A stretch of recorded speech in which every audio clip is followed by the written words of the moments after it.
तरह का शब्द कहा है, उसके लेकर के आपका क्या कहना है? देखिए, श्री शिवाय नमस्तुभ्यम। सभी शिव भक्तों को ऐसा नहीं कि किसी समाज को या किसी भी व्यक्ति को कोई बात कही गई हो। देवताओं का क्रम था। शिव महापुराण की कथा महाराष्ट्र में चल रही थी, जो सोशल मीडिया पे भी डली हुई है। उसमें यमराज, चित्रगुप्त महाराज और भगवान शिव की एक भक्ति का प्रसंग चल रहा था। उसमें भी अगर किसी व्यक्ति विशेष को भी, यदि समाज को भी हमारी वाणी से अगर कोई ऐसा शब्द लग रहा है कि गलत हुआ है या गलत बोल गए हों, और हमारी वाणी से अगर किसी के हृदय को भी ठेस पहुंची हो, तो मैं क्षमा चाहता हूं। किसी के हृदय को ठेस पहुंचाना कभी शिव महापुराण नहीं जानती। शिव महापुराण हमेशा जगत का कल्याण का कार्य करती है और जगत कल्याण की ही बात करती है।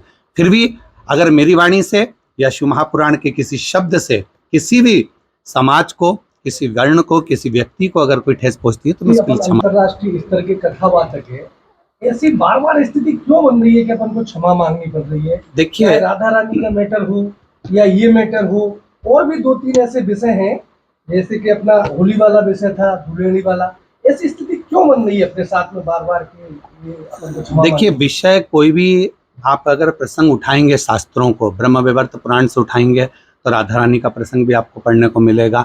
हम लोग जो पुराणों में या शास्त्रों में अध्ययन करते हैं, वही हम लोग सम्मुख में कहते हैं।